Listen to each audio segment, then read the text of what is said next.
Sir ఇప్పుడు రెడ్డి గారు ఇప్పుడు గ్రూపులు అంటే కాంగ్రెస్ అంటే గ్రూపులు అలాంటిది కాంగ్రెస్లో అన్ని గ్రూపులను ఏకం చేయడానికి మీరు ఎంత సమయం తీసుకున్నారు ఎలాంటి ఇబ్బందులు ఫేస్ చేశారు ఓ ప్రెసిడెంట్గా వచ్చిన తర్వాత?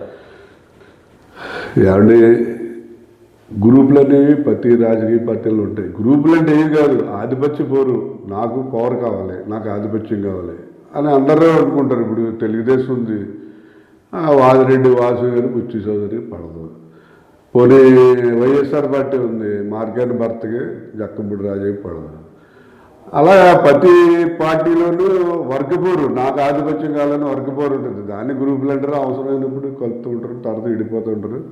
కానీ ఏంటంటే కాంగ్రెస్ పార్టీలో ఉన్నప్పటికీ కూడా వాళ్ళందరూ కలిసి ఐక్యంగానే పనిచేస్తారు. రాజమండ్రి తూర్పుగోదావరి జిల్లాకు వచ్చేసరికి మాకు గ్రూపు లెవెల్లో కొద్దిగా మొన్నటి వరకు ఏదో సిటీలో కొంత ఉంది అనుకున్నాడు, కానీ ఆయన కూడా కలిసిపోయాడు, అందరూ కలిసే పనిచేస్తారు. జిల్లా వరకు వచ్చేసరికి నాకు తెలిసినంత వరకు కూడా గ్రూప్ రాజకీయాలని ఎక్కడ కూడా ఇవ్వట్లేదు. ఎవరైనా ఒకళ్ళిద్దరు అది నాయకులను విమర్శించినా తర్వాత తప్పైపోయిందని సర్దుబాటు చేసుకుంటున్నారు. సార్ అంటే ఇప్పుడు మీ కార్పొరేషన్ ఎన్నికలు పెట్టాలనేది చాలా కాలంగా మీరు డిమాండ్ చేస్తున్నారు. అదేమి కార్యాచరణ సాధించే అవకాశం ఉందంటారా? ఒకవైపు మనకి పుష్కరాలు సమీపిస్తున్నాయి, అయినా కూడా ఆ విధంగా కార్యాచరణ ఏం కనిపించటం లేదు. పెడతామని చెప్పి మంత్రి నారాయణ చెప్తున్నప్పటికీ వాస్తవ రూపంలో గ్రౌండ్లో ఏం కనిపించటం లేదు. ఎలా చూడాలి దీన్ని? ఏమండి, పుష్కరాలకి లోపలనే కార్పొరేషన్ ఎన్నికలు జరిగితే ఒక 52 మంది కార్పొరేటర్లు వస్తారు.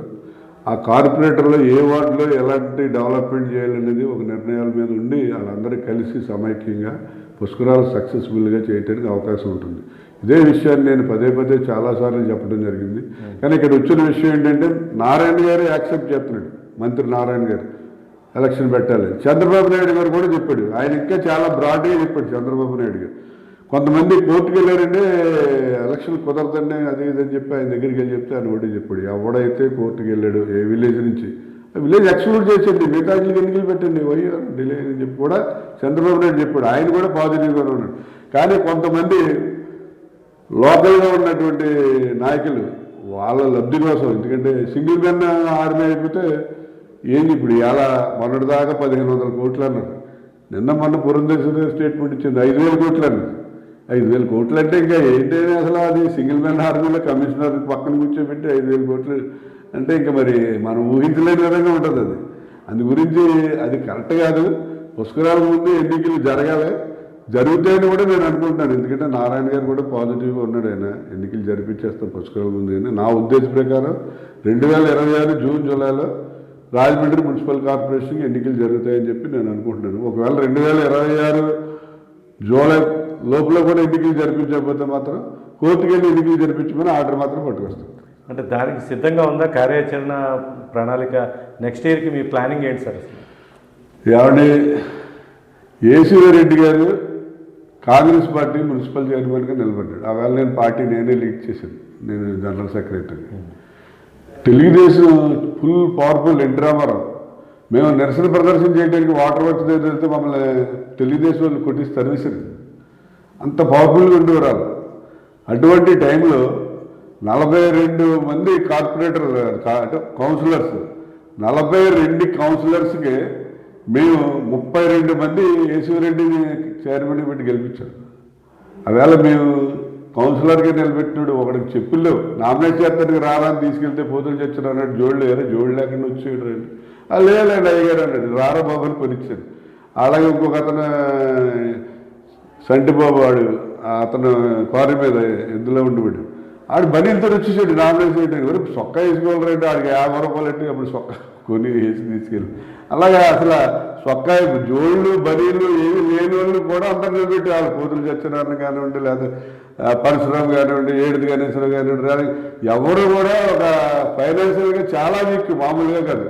అటువంటి వాళ్ళందరినీ మేము కౌన్సిలర్గా నిలబెట్టి 32 మంది గెలిచేయండి. అవేళ అంత పవర్ఫుల్ స్టేజ్లు ఉంటే అవేళ 32 మంది గెలిస్తే ఏసీరెడ్డి కాంగ్రెస్ ఏసీరెడ్డి అన్నాను. కానీ ఏసీరెడ్డి వెనకాల ఎవరున్నారు, ఎవరు నడిపించారు అన్నది కొంతమందికి తెలుసు. అలా గెలిపించి ఈవేళ కూడా రాజమండ్రి కార్పొరేషను ఈవేళ వాళ్ళు కనుక పుష్కరాలకు ముందు కనుక పెడితే డెఫినెట్గా కాంగ్రెస్ పార్టీ మీరు అవుతాడు, ఇంక అందులో సమస్య ఏం లేదు. ఎలా అవుతాడు అనేది నేను అనాలిసిస్ చేసి కూడా ఎలక్షన్ ముందు చెప్తాను అందరికీ. మంచినీళ్ళు సార్ ఇప్పుడు అంటే మీ కాంగ్రెస్ పార్టీ అధికారంలో లేదు, కేంద్రంలో లేదు, రాష్ట్రంలో లేదు. సో రాజమండ్రిలో ఎలాగ కార్పొరేషన్లో ప్రజలు కన్విన్స్ చేయగలరు?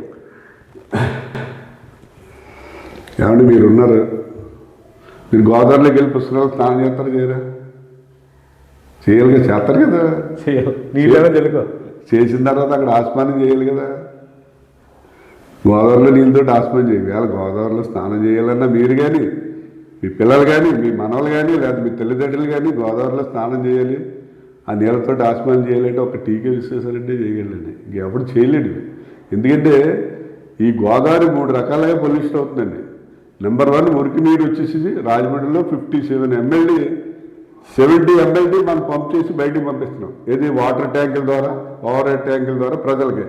మనకి తిరిగి 57 MLD మళ్ళీ వచ్చేస్తుంది మురికి నీరు కింద. మనం స్నానం చేస్తాం, మురికి నీరు వచ్చేస్తుంది. అలా హోటల్స్లో వ్యర్థాలు అన్నీ వచ్చేస్తున్నాయి. ఆ వచ్చిన 57 MLD కూడా గోదావరిలో కలిసిపోతుంది.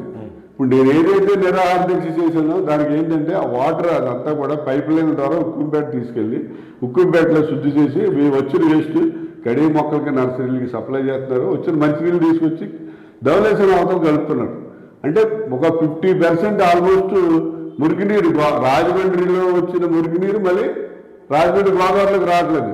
ఇక రెండోది ఏంటంటే ఒక 30% పేపర్ మిల్లులో వచ్చిన ఎఫ్లెంట్ వెంకటనారాయణ తూర్పులంక దగ్గర తీసుకెళ్తున్నారు. అక్కడ తీసుకెళ్ళి కలిపేసి చెరువులు ఓవర్ఫ్లో అయిపోతే అదంతా వచ్చి మళ్ళీ గోదావరిలో కలిసిపోతే గోదావరిలోంచి వచ్చి మళ్ళీ కోట్లింగాల రేవు, పుష్కరాల రేవు, వాటర్ వర్క్స్ దగ్గర ప్రజలకు వచ్చేస్తుంది. అందు గురించి అది ఉంది ఇప్పుడు ప్రాబ్లము. దాన్ని ఎవడో సాల్వ్ చేయట్లేదు. చాలామంది ఎమ్మెల్యేలు వచ్చారు, ఎంపీలు వచ్చారు, మినిస్టర్లు వచ్చారు, కానీ ప్రాబ్లం సాల్వ్ చేయట్లేదు. ఎందుకు సాల్వ్ చేయట్లేదు అంటే దానికి ఒక కారణం ఉందండి. పేపర్ మిల్కి CSR ఫండ్స్ అని వస్తాయి. ఆ CSR ఫండ్స్ వాళ్ళు 5% సిటీకి ఖర్చు పెట్టాలి. మొన్న 200 కోట్లు వచ్చింది. 5% అంటే 10 కోట్లు. అందరికీ 50 లక్షలు 40 కోట్లు ఇచ్చేసారు. ఎవరు మాట్లాడారు? అదే ప్రాసెస్ వాళ్ళు కంటిన్యూ అయిపోతున్నారు. అందువల్ల అది ఎవడో సాల్వ్ చేయట్లేదు. కానీ అది నేను చేయగలను. నా దగ్గర సొల్యూషన్ ఉంది. నేను పేపర్ మిల్లో 32 సంవత్సరాలు ఇంజనీరింగ్ చేశాను. దానికి మార్గం నాకు తెలుసు. ఇంకా రెండోది ఏంటంటే ఈ రాజమండ్రి చుట్టుపక్కల 7 లక్షల మంది జనాభా ఉన్నారు. ప్రతి ఇంట్లోనూ సెప్టిక్ ట్యాంక్ ఉంటుంది. ఆ సెప్టిక్ ట్యాంక్ తోటి వచ్చింది రోజుకు 100 ఈ ట్రాక్టర్ మీద ట్యాంకర్స్ మీద మనకి ఇది వస్తుంది లీటర్ అది ఎట్టుకెళ్ళి కాచేరి దగ్గర ఇసుక ర్యాంపుల్లో కలిపేస్తున్నారు. కమిషనర్ అడిగితే కమిషనర్ చెప్తాడు అది మా పరిధిలోకి రాదండి, అది విలేజ్లోకి వస్తుంది, మాకు సంబంధం లేదంటాడు అతను కమిషనర్. అదంతా వచ్చి కలిసిపోతుంది. ఇవన్నీ మనం కంట్రోల్ చేయగలంటే నేను ఒకటే చేయగలండి, ఎవరు చేయలేదు. సో తర్వాత ఇప్పుడు నరేంద్ర మోడీ ప్రైమ్ మినిస్టర్ కాకముందు కాశీలో మీరు ఎప్పుడైనా వెళ్ళారు? కాశీ వెళ్ళారు 20 సంవత్సరాల క్రితం స్నానం చేస్తుంటే కాళ్ళు చేతులు మొండేలు తగిలి. ఇప్పుడు ఈ మధ్య వెళ్ళారా? ఈ మధ్యన వెళ్ళలేదు. ఈ మధ్య వెళ్ళి చూడండి. మన గంగానదిలో స్నానం చేసి ఆ నీళ్ళు తాగుతాం. అంత పరిశుభ్రంగా అంత టేస్ట్గా ఉన్నాయి. నమామి గంగా ప్రాజెక్ట్, నమామి గంగాని పెట్టాడు. ఇప్పుడు నమామి గోదావరిని పెట్టించాను నేను రాజమండ్రికి. ఆయన మీకు తెలుసు water man of India Rajendra Prasad, ఆయన వచ్చాడు. డైరెక్ట్ నరేంద్ర మోడీ నరేంద్ర మోడీ దగ్గర ఇంటర్వ్యూ తీసుకుని డోర్ తీసుకెళ్తాడు. ఆయన శాంక్షన్ చేయించాడు. ఎవడెవడ ఏదో చెప్తాడు నేను అది చేసాను ఇది చేసినాడు, అది బోగస్. కానీ ఆయన మెయిన్ ఆ పర్సన్ అతనే. ఎవరు మనకి కాటన్ ద్వారా ఎలా అయితే ప్రాజెక్ట్ తెచ్చాడో రాజమండ్రికి నమామి గోదావరి శాంక్షన్ చేయించింది రాజేంద్ర సింగ్. ఆయన వల్ల వచ్చింది. మళ్ళీ ఏదైనప్పటికీ రాజమండ్రి ప్రజలు ఉన్నవాళ్ళు కానీ, వాళ్ళ ముందు తల్లిదండ్రులు కానీ, వాళ్ళ పిల్లలు కానీ, లేకపోతే వాళ్ళ మనవలు కానీ ఈ గోదావరి నీళ్ళు స్నానం చేసి ఆస్మానం చేసి ఆ గోదావరి నీళ్ళు తాగాలంటే ఒక టీకే విశ్వేశ్వరరెడ్డి చేయగలడు. అది కావాలి. పుష్కరాలకి మంచి నీళ్ళలో మనం స్నానం చేయాలి, ఆ నీళ్ళతో ఆస్మానం చేయాలనుకుంటే గోదావరి ప్రజలు గ్యారంటీ కాంగ్రెస్ని గెలిపిస్తారు. కాదు, ఆల్టర్నేటివ్ లేదు. ఎవడు చేయలేడు. ఇంతవరకు ఎవడు చేయలేడు. నేను చేయగలను. ఆ కెపాసిటీ నాకుంది, ఆ మార్గాలు నాకు తెలుసు.